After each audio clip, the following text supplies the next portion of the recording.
ప్రపంచంలో ఎక్కడ miss world అందాల పోటీలు జరిగినా అక్కడి సందడితో పాటు పలు వివాదాలు కూడా చోటు చేసుకుంటుంటాయి. ప్రస్తుతం హైదరాబాద్ లో జరుగుతున్న మిస్ వరల్డ్ పోటీలు అధికారుల్లో అత్యుత్సాహాన్ని, అనుచర పరుల్లో కొంత కలవరాన్ని కలిగిస్తున్నాయి. ఈ పోటీలకు పెద్ద ఖర్చు పెట్టడం లేదని, పైగా దీని ద్వారా తెలంగాణలో టూరిజం పెరుగుతుందని ప్రభుత్వం అంటోంది. డబ్బు తక్కువైనా రాష్ట్ర ప్రభుత్వాలు విదేశీ పెట్టుబడులను ఆకర్షించేందుకు ఈ విధమైన పోటీలు జరుగుతుంటాయని ప్రభుత్వం చెబుతోంది. అంతేకాదు, మిస్ వరల్డ్ నిర్వాహకులు ఈ పోటీ వల్ల ఆడవాళ్లలో స్ఫూర్తి పెరుగుతుందని ప్రకటించారు. కానీ ఈ కార్యక్రమం ప్రధానంగా మగవాళ్లలోనే ఎక్కువ స్ఫూర్తిని నింపుతుందని మీడియా రిపోర్టులు చూస్తే తెలుస్తోంది. దక్షిణాది రాష్ట్రాల్లో మానవ అభివృద్ధి సూచికలో అన్ని రకాలుగా వెనుకబడిన మహిళలకి రాజకీయాలు, ఉద్యోగాలు, పరిశ్రమల్లో వాటా లేనట్లే ఈ ప్రపంచ సుందరి పోటీలను టీవీలలో చూడడం తప్ప మరేమీ దొరకదు. ఆడవాళ్ళకేమీ సౌందర్య పిపాస తక్కువేమీ లేదు. ఉన్నంతలో మంచిగా తయారవుతుంటారు. చీరల రంగులు, జాకెట్ల డిజైన్లు, మ్యాచింగ్ల నగల విషయంలో అన్ని సమూహాల స్త్రీలకి తమ స్తోమతని బట్టి కావాల్సినంత ఆసక్తి ఉంది. అదే లేకుంటే ఇన్ని రకాల దుకాణాలు, ఇన్స్టాగ్రామ్ అకౌంట్లు, గల్లీ చివర మగ్గం వర్క్ షాపులు పెరిగేవి కాదు. ఈ గల్లీ ఫ్యాషన్ ప్రపంచంలో భర్తలు మగవాళ్ళ కంటే తోడి ఆడవాళ్ల ప్రశంసలే ప్రధానంగా ఉంటాయి. నేటి తరం తెలుగు సినిమాలు ఆడవాళ్ళకి ఉండాల్సిన ప్రధాన గుణం కేవలం అందమేనని తేల్చి చెబుతున్నాయి. వాళ్ళు కేవలం మగవాళ్ల కోసమే అందంగా తయారవుతారని దశాబ్దాలుగా అందరినీ నమ్మించడానికి ప్రయత్నిస్తున్నాయి. హీరోయిన్ల శరీర కొలతల గురించి బహిరంగంగా మాట్లాడడం, మిల్కీ బ్యూటీ, అందాలు ఆరబోయడం, నడిచొచ్చిన అందం అంటూ ఇప్పటికీ తెలుగు సినిమా పరిశ్రమలో రోజువారీ పదజాలంతో భాగంగా ఉంటుంది. ఆడవాళ్ళని అందమైన శరీరాలుగా మాత్రమే చూసే భావన 1990లో జరిగిన ప్రపంచీకరణ తర్వాత బాగా ఊపందుకుంది. 1990లలోనే సుస్మితా సేన్, ఐశ్వర్య రాయ్ ప్రపంచ సుందరిమణులయ్యారు. గత 20 ఏళ్లలో వస్తువుల ఉత్పత్తితో పాటు వాటిని అమ్ముకోవడానికి స్త్రీల అందం ఒక ప్రధాన వనరుగా మారిపోయింది. ఈ సంస్కృతిలో అందం అనే భావన కూడా రూపాంతరం చెందింది. అప్పటి వరకు పుట్టుకతో వచ్చిన శరీర సౌందర్యం కొంతమంది ఆడవాళ్ళకి పెళ్లి కోసం పనికొచ్చేదిగా మారింది. అందాన్ని ఆడవాళ్ళందరికీ తప్పకుండా ఉండాల్సిన గుణాల్లో ఒకటిగా మార్చింది నేటి తరం మార్కెట్.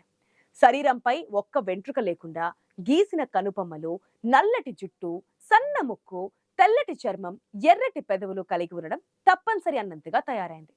నిజానికి భారత స్త్రీలు ఈ మూసలో ఇమడరు. చక్కగా కనిపించాలనే వారి సహజమైన కోరికని మార్కెట్ సంస్కృతి బలహీనతంగా మార్చేసింది. మా ఉత్పత్తులు వాడితే మీరు మరింత అందంగా తయారవుతారంటూ ఊదరగొట్టడమే పనిగా పెట్టుకుంది. అంతేకాదు, అందంగా ఉండడం అంటేనే సంతోషం, ఉద్యోగం, కెరీర్ అన్ని సాధ్యమవుతాయనే సరికొత్త సక్సెస్ నమూనాని సమాజంలో ప్రవేశపెట్టింది. ఈ క్రమంలో అందాల పోటీలు ప్రపంచ స్థాయి నుండి సాధారణ కాలేజీ ఫెస్టివల్లో కూడా కనిపిస్తున్నాయి. దీంతో చర్మ సౌందర్య ఉత్పత్తులు, మేకప్ సామాగ్రి విద్యార్థులను, ఉద్యోగినుల నెలవారీ సామాన్లలో భాగమైపోయాయి. తెల్ల జుట్టు ఉండే ఆడవాళ్లు సినిమాలు, సీరియళ్లలోనే కాదు నిజ జీవితంలో కూడా కనిపించడం మానేశారు. మార్కెట్ సంస్కృతిని తీవ్రంగా విమర్శించే వాళ్ళు కూడా దీని నుంచి బయట పడలేకపోతున్నారు. ఈ సౌందర్య నమూనా నుంచి పక్కకు జరిగితే చాలు, దాన్ని ఒక జీవిత వైఫల్యంగా చూడడం చాలా కాలం క్రితమే మొదలైంది. అమ్మాయిలు సన్నబడేందుకు పడే తాపత్రయం అంతా ఇంతా కాదు. ఈ సౌందర్య పిచ్చిలో పడి అమ్మాయిలు తిండి మానేయడంతో వారిలో అనేక శారీరక రుగ్మతలు పెరిగిపోతున్నాయి. ఇంటర్నెట్ పుణ్యమాని నగరానికి పరిమితమైన ఈ రుగ్మతలు అన్ని చోట్లకి పాకేశాయి. 30 ఏళ్ల ప్రపంచీకరణ తర్వాత బ్యూటీ పార్లర్లు ప్రతి గల్లీల్లో పుట్టుకొచ్చాయి. అనేక మంది యువతుల జీవితాల్లో సౌందర్య ఉత్పత్తులు భాగమైపోయాయి. అందం పరిశ్రమలకి ఊపిరిగా మారిపోయిన తర్వాత ప్రభుత్వాలే సౌందర్య పోటీలు నిర్వహిస్తుండడం విడ్డూరంగా ఉంటుంది. ఫ్యాషన్ పరిశ్రమల్లోకి వెళ్లే ఆడవాళ్ళని మినహాయిస్తే ఈ అందం నమూనాలలో ఇమడలేని అత్యధిక శాతం అమ్మాయిల మానసిక సంఘర్షణ గురించి ఎవ్వరూ పట్టించుకోవడం లేదు. అందంగా లేకుంటే జీవితమే లేనంతగా వ్యవస్థలో మార్పులొచ్చాయి. ఈ విషయంపై అధ్యయనాలు చేయాల్సిన అవసరం ఉంది. చదువు, ఉద్యోగాలతో వచ్చే ఆత్మవిశ్వాసాన్ని ఈ సౌందర్య పోటీలు ఎలా దెబ్బతీస్తున్నాయో తెలుసుకోవాల్సిన అవసరం ఉంది. అందంగా కనిపించాలని, నీటిగా తయారవ్వాలనే కోరిక అందరు ఆడవాళ్లలోనూ సహజంగానే ఉంటుంది. కానీ ఆ అలంకరణలో స్త్రీల వ్యక్తిగత ఇష్టాలు, నిర్ణయాధికారం ఉంటాయి. కానీ నేడు ట్రెండ్ అవుతున్న ఫ్యాషన్ మార్కెట్ చాలా పెద్దది. అక్కడ స్వయం నిర్ణయాధికారం తక్కువగా ఉంటుంది. మార్కెట్ ఆడవాళ్ళకి ఇచ్చే చాయిస్ కూడా తక్కువే అని చెప్పొచ్చు. బట్టలు, చెప్పులు, హెయిర్ క్లిప్లు చౌకగా అందించడం వరకు సరే, కానీ మన వేడి వాతావరణానికి సరిపడే సౌకర్యవంతమైన బట్టలు దొరుకుతున్నాయా అన్నది ఇక్కడ వస్తున్నటువంటి ప్రశ్న. ఆడవాళ్ళ చెప్పులు గట్టిగా నడిస్తే తెగిపోయేటట్లు ఎందుకు తయారు చేస్తున్నారు? సల్వార్లకి జోబులు ఎందుకుండవు? అత్యధిక శాతం వాడే చర్మ సౌందర్య ఉత్పత్తులకి ప్రభుత్వ నియంత్రణ ఉందా? వివిధ వయసుల ఆడవాళ్ల ఆరోగ్యంపై వీటి ప్రభావం ఏంటి? ఇవి కేవలం ఆడవాళ్ళకే కాదు, ఈ మధ్య ఫ్యాషన్ ప్రపంచంలోకి వచ్చిన మగవాళ్ళు కూడా ఎదుర్కొంటున్నారు.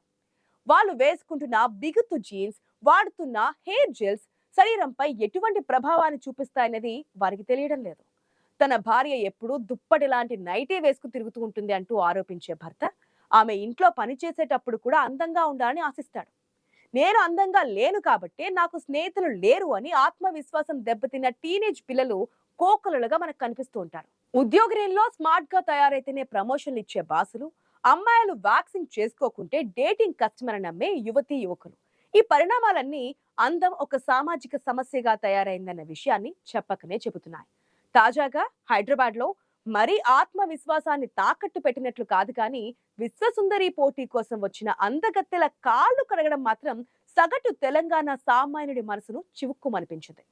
మన రాష్ట్రానికి అతిథులుగా వచ్చిన ఆ అందగత్తెలకు చార్మినార్ చూపించాం, ఓల్డ్ సిటీలో ట్రెడిషనల్ గాజులు ముత్యాలు చూపించాం, చమహల్లా ప్యాలెస్ లో పసందైన విందు భోజనం పెట్టాం, వరంగల్ నగరానికి తీసుకుపోయి చీర కట్టించాం, బొట్టు పెట్టాం, బతుకమ్మలు చేతిలో పెట్టాం, చప్పట్లు చరుస్తూ ఆడించాం, వరంగల్ కోటను చూపించాం, రామప్పకు తీసుకుపోయి మన ఘన సంస్కృతి ఏంటో చెప్పాం, యాదగిరి గుట్టకు తీసుకెళ్లి నర్సన్నకు దండం పెట్టించాం, పోచంపల్లి చీరల విశిష్టతను చూపించాం.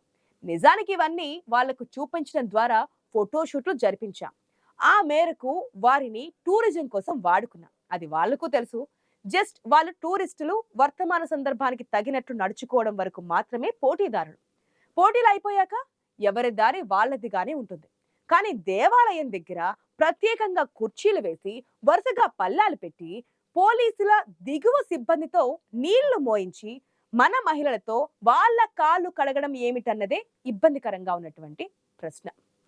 పాద పూజలు, కాళ్ళు కడిగి తుడవడాలు అనాగరికమైన, పాత తరపు, మోటు బానిసత్వ ధోరణి కదా అని ప్రశ్నిస్తున్నారు విశ్లేషకులు. అయితే తెలంగాణ ఇళ్లలో ఏదైనా శుభకార్యం జరిగినప్పుడు కాళ్లకు పసుపు రాయడం చేస్తూ ఉంటారు. కానీ దానికి కూడా పరిమితులుంటాయి. ఇక్కడ జరిగింది మరో రకం. అయినా ఇదెక్కడ సంప్రదాయం? మనం ఎప్పుడు ఇది చూడలేదే. ఈ కాళ్ళు కడుగుడు కార్యక్రమం ఎవరు ప్లాన్ చేశారో కానీ ఖచ్చితంగా సిగ్గుపడాలని అంటున్నారు విశ్లేషకులు. అతిథులు ఎవరి ఇంటికొచ్చినా కాళ్ళు కడుక్కోవడానికి చెంబుతో నీళ్ళిస్తామేమో గాని కాళ్ళు కడిగి నెత్తిన చల్లుకోవం కదా. ఇది మర్యాద కాదు, సంప్రదాయం అంతకన్నా కాదు. ఎందుకంటే వాళ్ళేమీ పూజలు అందుకోవాల్సిన వ్యక్తులు కాదు అని అంటున్నారు ఈ విచిత్రాన్ని చూసిన వాళ్ళు.